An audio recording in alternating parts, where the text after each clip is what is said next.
We're just about a good afternoon at this point, but fabulous. I love attending this, Greece Talks 2025.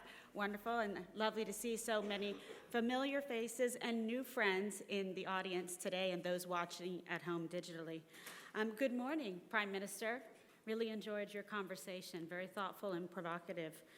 Distinguished guests, ladies and gentlemen, it is truly the honor of a lifetime to stand before you today in Athens, the birthplace of democracy, to represent the President of the United States, Donald J. Trump, and the American people. There is no city truly in the world where the word democracy resonates more deeply than here. And there are no two nations more rooted in the ideals of liberty, individual dignity, and rule of law than Greece and the United States. We are not just allies, we are kindred nations. Across centuries and oceans, our destinies have been shaped by the same belief that freedom is worth defending. President Trump paid tribute to this enduring bond earlier this year at the White House, declaring, "We are tethered by history and tradition, the struggle for self-governance, emancipation, and rebirth." That spirit defines our relationship today. A strong U.S.-Greece relationship is not just good for our two countries, it is good for the world. And my goal as ambassador is to take that relationship to new heights. We are not here for symbolic gestures. We are here to get things done. Just last week at the PTEC Energy Conference, we delivered together real results. We secured the first ever long-term LNG supply agreement between a U.S. company and partners across the region. Energy security made real. ExxonMobil is getting Greek waters, launching and entering them the first offshore exploration in over 40 years.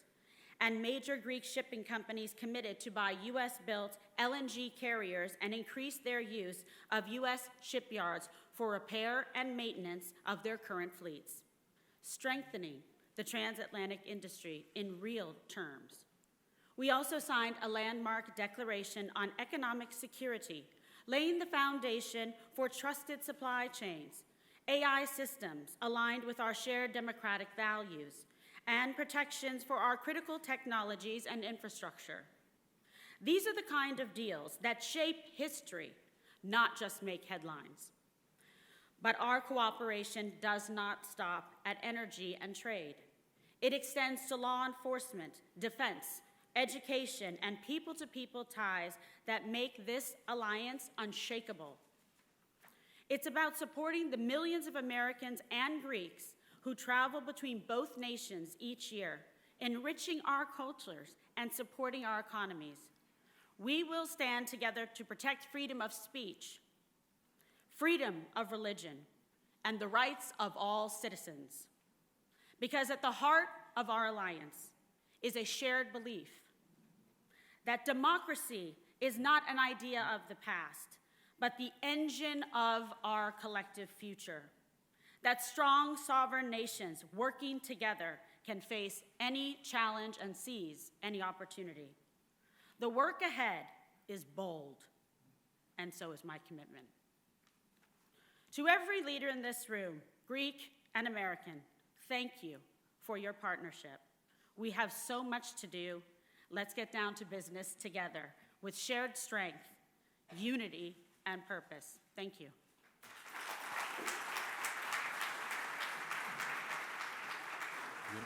You need the mic. Ανάποδα.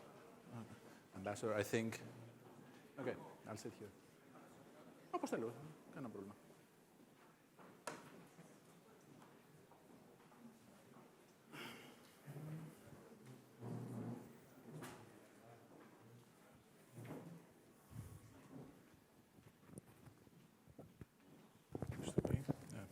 Όπως είναι.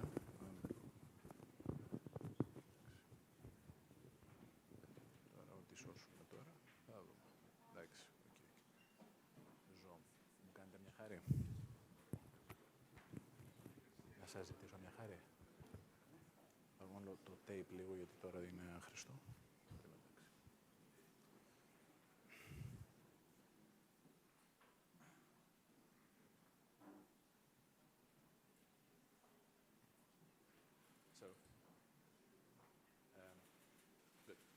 Hello, good morning. On my behalf as well, thank you very much for being with us and attending Greece Talks for another year. I want to wholeheartedly thank Ambassador Guilfoyle for making the time to be here and for giving us the opportunity to ask some questions. I think this is your first live discussion in Greece, but of course you are used to this process, so again, welcome. And I also want to applaud that you brought luck to my favorite team, Olympiacos, because you attended the basketball game against Zalgiris the day before yesterday. So thank you for that. You brought in a fresh aura to the stadium. So It was fabulous. let's hope to some more games you're going to attend. They're trying to recruit me to travel with them. So how has the transition in this new role been for you so far, Ambassador? You bring a strong professional background. I think everyone in this room understands it.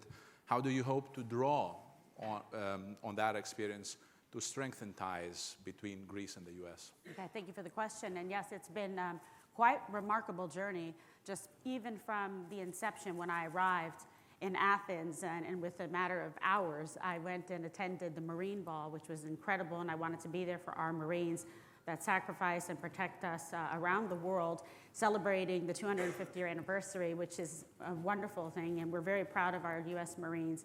It was very well attended, and so many of the ministers and everybody there was really nice to be welcomed, you know, with open arms and do something at such a historic occasion. And we really wanted to make sure that I was on the ground for that, so that was really a special night that we'll remember forever. And then from then on, I was very, very busy. I'm going about 17 hours a day, but it's worth it. It's exciting. It took a lot of effort and commitment to be able to get here and transition from living, you know, in the United States to Athens. But I've mentioned in other, you know, venues that I've always had a great love and affection for Greece. And I started studying ancient Greco-Roman history when I was 18 years of age at UC Davis with my favorite professor, Professor Spiridakis. And it's just then when I said, wow, this is magic, and I always wanted to go there, and I was able to attend the Olympics and cover for ABC News. A very News. vivid discussion with the President of the Republic as you presented your credentials. I think he was genuinely surprised by the extent of your knowledge about Greece and modern Greece. Yes, and modern Greece. And having traveled all over Greece to so many different places, it's just amazing to experience the culture and the people. And it's just, even seeing the transition from when I was in Greece before to now, and I love the title here, Modern Greece. It's just, it's Renaissance, but it's so rich with culture, and it is very modern. Do you see the difference between now and 20 really years ago? do. And I was remarking about that and talking to people about it last night, speaking to the Prime Minister about it. It's just, I'm so impressed, because I've lived in, you know, very cosmopolitan and metropolitan cities, you know, in San Francisco, and when I served as First Lady, and then in New York City, and I said, Greece and Athens, it is better even than New York. And I really meant it, because it just has such a great vibe and feel. There's a vibrance and an energy that's very dynamic. And the people have been so unbelievably welcoming to me, to my son Ronan, he's 19, that came over with me, and other family and friends. And I mean, I have to say, I mean, Athens is a lot of fun. I would also want to come to this point and to this vivid experience you are having and the vibe of Athens. Honestly, I have met a lot of diplomats over the course of the years. I haven't seen such an enthusiasm among Greek people or Greek media for an ambassador as in your case. People are genuinely expecting and excited to meet you. So I would like to know, beyond official meetings and obligations, how do you envision connecting with the public, the civil society, and the business and tourism communities? Yes, I mean, I have a very broad and expansive, extensive kind of personal, you know, agenda of what I would like to do and accomplish. Travel, obviously, is going to be a part of that. I've already been to Hydra, where I have been before, actually, and was able to be there and meet with the mayor, and that was really beautiful. And he sat down with me and gave me a really nice, beautiful historical lesson and went into his office and went through that and saw the church there. It was so rich in history and beautiful. We also reported that you are planning to go to Thessaloniki the beginning of December. Yes, December. Can I say? 5th. The world knows, I guess. We reported on this from Okay, Darkroom. The Darkroom is the most influential column, let's say, on daily press. Okay. We wrote about it. Yeah, so that was a priority of mine from the outset, and it was very fun because when my dear friend, Deputy Secretary Mike Regas came, we dispatched him right away to Thessaloniki. I know it's very special. I was talking to the Prime Minister about it as well. I'm very anxious to get there and be on the ground to see Thessaloniki, to see Sudabe, to see Alexandroupoli, Revithousa, all of the above. This is something to me that's a big, commitment that we started working on right away, like I mentioned in my remarks, with PTEC, with energy, and just to see all the infrastructure and where the opportunities are to enhance infrastructure here in Greece and working cooperatively with the United States. It was amazing because right away I wanted to hit the ground running, very close with Secretary Burgum and Secretary Wright, and they were both here, and that was historic. And I wanted to bring something very special to the people of Greece who have been so welcoming and have a special place in my heart by bringing people of serious international influence. Doug Burgum, super smart Secretary of the Interior. This was something I wanted to address, and sorry for the interruption, because what was at first reported in the Greek press when it was announced that President Trump was going to appoint you as the U.S. ambassador here in Greece is that you have close ties to the president and to the presidential establishment and to everyone in the U.S. administration. So Greeks are genuinely curious about your close ties in Washington. Sure. So you welcomed the two cabinet secretaries, as you mentioned. How do you see these high-level contacts helping deepen the relationship between the U.S. and Greece, and can we anticipate for more? Sure. Well, every country in the world wants a visit by cabinet members. It's like the equivalent of your ministers. And when you have somebody like Secretary of the Interior, Doug Burgum come, Secretary of Energy, Chris Wright, it's a very powerful thing, especially two at once. Plus, we had the Deputy Secretary Regas. Plus, we had Undersecretary of Energy and Commerce, Jacob Hellberg.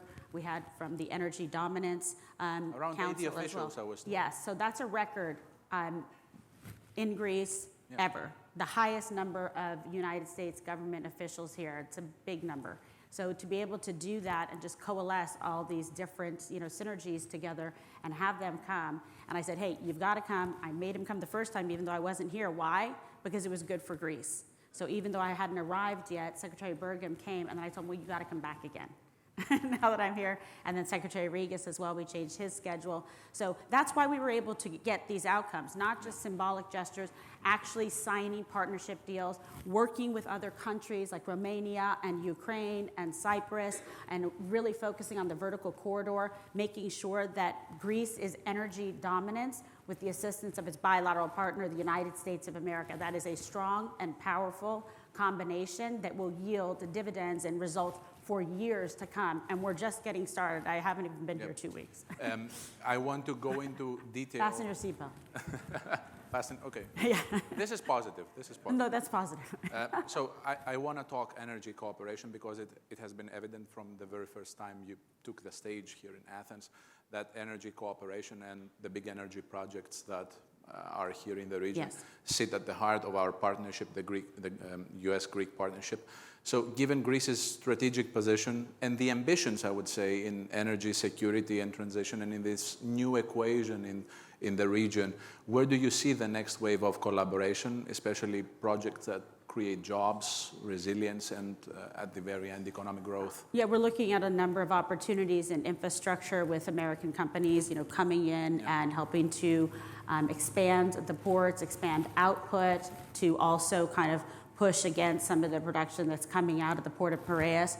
It's very important for the U.S. and I believe for Greece, for national security and these interests. You also mentioned yesterday, sorry to interrupt, that... You're forgetting that I'm a journalist. I'm confused by who's running this conversation. Sorry.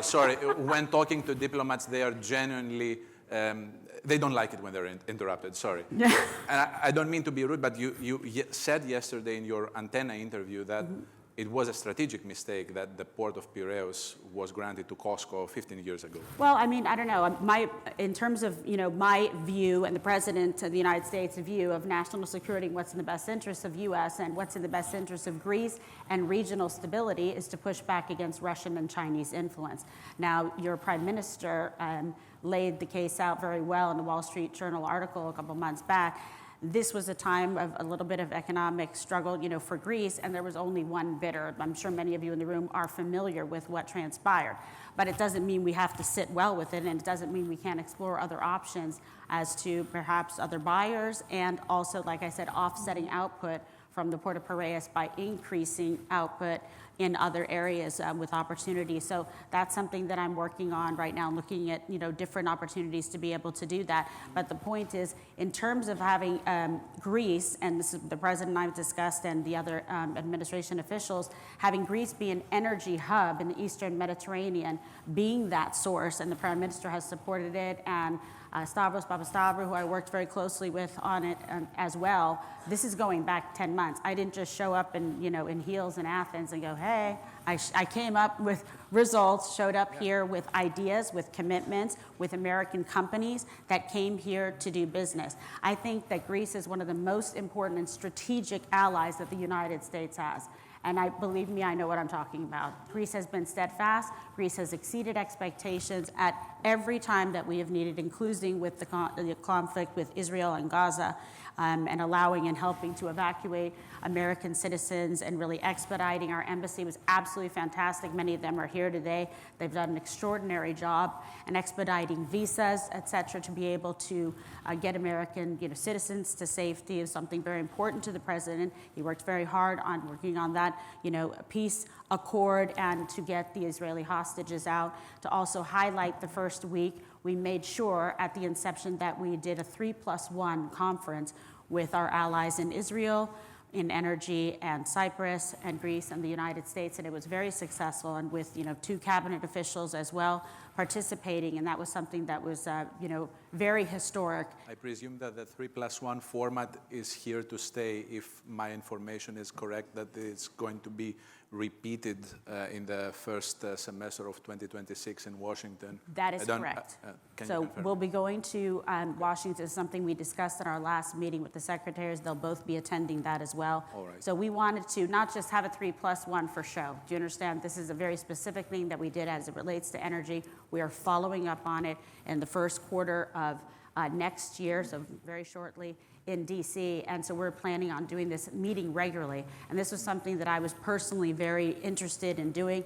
As our team here at the embassy knows, I think it's very important, and that sends a message to the rest of the world in terms of where the U.S. Focuses its energy on its allies and the strategic partnerships that we want to ensure are revitalized. So you're looking at energy projects as trade, commerce, shipping, defense. Yes, we're working on all these things every day. So there's going to be some more announcements. We're excited about the cooperation that we have with Greek ship owners that are supporting the work between the United States and There Greece. was also a very interesting meeting in the sidelines of PTEC between a number of Greek ship owners with U.S. officials. Do you think that it's going to bear fruit in the coming months? I 100% know that it is. It's already set up. So we'll be having announcements about that. Can you describe this? Just give a brief... No. No. He wants to ruin all the surprises. You have to do your job, I have to do mine. I know. I have to ask questions. I can handle it. Well, here's the bottom line. We have commitments signed by Greek shipping companies that say, listen, we want to work with you. We want to collaborate. We want to be a good partner and supportive. We want to, build ships in the U.S. We want to train, which is important. So a component of this is education across the different fields where they will help train, U.S. individuals to be able to work on these ships, et cetera. I've visited a number of these shipping places as well. I spent a considerable amount of time before the basketball game over at Nikos Sakos' facility. So I spent several hours there, and I got a tour through every single floor, every room, looking at the training center and facilities they have to train for the boats and cybersecurity. From your strategy that you aim to be on the ground, to visit sites, to go to infrastructure, facilities, and everything. This is very interesting. Yeah, well, I'm a very curious person. I'm a straight-A student with perfect attendance. So This is a thing for journalists. I mean, you wouldn't be a journalist if you had genuine curiosity. So I want to go, and people seem to be very excited to have me there, which I love, because I need, I'm not a, quote, diplomat. I'm someone that is, a business person, an entrepreneur. I've been an educator. I've worked in multiple fields. So I'm going to bring all of those disciplines together to benefit the bilateral relationship between Greece and the United States. And part of doing this job is having your information, getting out there, people-to-people contacts, making sure that I'm meeting the right people. I love people. I'm a very friendly person. I think you've seen. Yep. And I want to be able to go. And if they're kind enough to invite me into their place of business and meet their employees, talk to them. And I like to hear about what we can do, how can it be better, what kind of struggles are you having or experiencing. And we asked that to some of the shipping families and said, what can we do to help? What are some of the things you see that are problematic? And for example, at the time we were having the shipping meeting, and then it came to our attention that Mariana Latsis, who's a friend of mine, that one of her vessels was attacked and taken over by the Somali pirates in the Indian Ocean. So we worked to help support with our teams to make sure that they were safe, that we didn't have a boat, U.S. ship close by, but Spain did, and then Japan flying over. So this is about those relationships that we have in the U.S. and we pick up the phone, things happen, which is the bottom line, it's a fact. Great. So personal relations are good for business. Personal relations, yes, are good for business. And then, thanks be to God, no one was injured. The crew was able to be in a secure place. And I kept checking in with her while we were doing, the conference, because I care. And I want to make sure that we get to the bottom of things. And these are some of the challenges, right, that we face if there's attacks. And another thing in this modern day and age, in shipping is cyber attacks, which I've been learning a lot about, and I see the boards with all the information coming in across the screen about different areas. I know where the red zones are of danger, so I studied all the maps where you want to try to keep the ships out of there, but sometimes you can't help it depending on who's having a carrier, et cetera. So there's a lot of science and information and technology, and they worry about these electrical or cyber attacks that could reroute a boat and cause it to crash, et cetera. So there's ways to do that. They have all the maps up of where every single ship is. So I just am doing a deep dive as it relates to all these different areas to make sure that I have all the information and that I can troubleshoot and assist where they need help. And then that's where it comes in my relationships with my dear friend, Pete Hegseth, who's Secretary of War, and I've been working with, Minister of Defense here, the Foreign Minister. So there was also yesterday an announcement for the closer defense cooperation between the Greek government and U.S. states, not the federal government. That's correct. So could you please explain it for a bit, because you announced it on X, but there was not a broader analysis. Sure, thank you. So this is something that prior to my arrival in Athens, I really wanted to do, because the military cooperation, the training, and believe me, every country in the world wants to have a state-to-state partnership with the United States. So prior to me leaving, when I went in to go see Secretary of War Hegseth, I told him, hey, we need this. I have something to ask you for, and you have to say yes. So he was worried, because he's like, oh, what is she going to ask for? And then I told him, and he was like, yes, yes, yes. I thought you were going to ask me for a naval destroyer. Which is funny. This was an easy yes. Yeah, he was so happy, because I know I can't say no to you. So I said, yeah. So I'm really excited about it. I come from a military background. My father served in the United States Army, and so I have great respect for the military forces. I want our fabulous U.S. forces to work with the great forces here on the ground in Greece, with our National Guard, which we're very proud of, to help train, educate them. And I think, in my opinion, it is a show of strength and force, and the strength of the relationship of the alliance between the United States and Greece that is formidable, that is very good for the region, for Greece, and for regional stability and national security. Greece is often described in the U.S. language as a pillar of stability in the region. You've said it many times. Many here in Greece, wonder what this practically means in today's world. What does this mean to you, Ambassador? And how can this role of being a predictable and steady ally translate into shared opportunities for Greeks and Americans? Yes, well, you reward and take very good care of your allies, don't you? When people are loyal, when they are strong, when they are steadfast, you take that into consideration, and then you reciprocate. It's norms of reciprocity. and do unto others as you would have them do unto you. So every time that we have, picked up the phone or asked Greece for assistance in this region, the answer has been yes. And it hasn't been tethered with a lot of limitations or anything like that. It has been very important to us, and that is why it's so important that, I'm here and that President Trump sent me to you. So we're going to be able to make changes and advance that relationship with economic opportunities. They tie in together. And so you're going to choose to do business with a strong ally that you trust, that is loyal, that commits to the United States.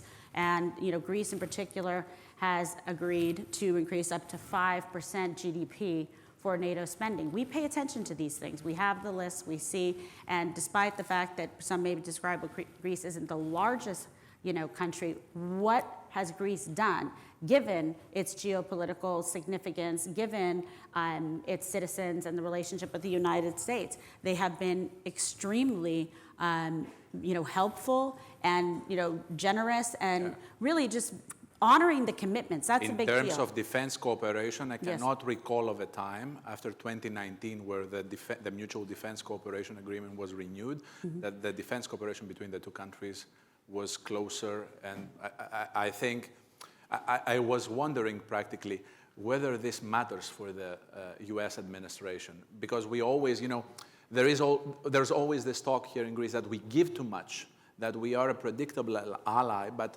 in the very end, the US will not be there for us. How do you comment on that? I'm here. Yeah. I don't know how to give a better example of somebody like, I have all of them coming, they're all coming to visit. We're going to have Secretary Rubio is going to come. We're going to have the Energy and Interior Secretaries. They'll be returning back again. We'll have the Secretary of War coming. We're going to have a lot of visits and CODELs with our congressional partners, Senate, et cetera. So there's going to be a very strong showing on the ground here in Greece, and I think that just is a testament and really a shining light to the rest of the world of how much we are committed to Greece. Greece is not just G20, EU, NATO, and this has been a consistent relationship. There hasn't been something that's been fractured, and now I just think that the sky's the limit in terms of what we can and will achieve. Yeah. Do you see a possibility for a meeting between Prime Minister Mitsotakis and President Trump in the coming months in this framework that you just described? Of course, we would absolutely love that, and we'd love to have President Trump here, wouldn't we? You said something yesterday, and I also want to elaborate a bit more on this, that you had an idea that President Trump could deliver a speech in front of the Acropolis. President Macron of France did this some years ago in the bicentennial in 2021, if I can recall correctly. Could this be a good venue for Well, he doesn't give a speech like President Trump. Let's just put it that way. We're talking American dominance here. Okay, President Trump. It would be, why I think it's iconic.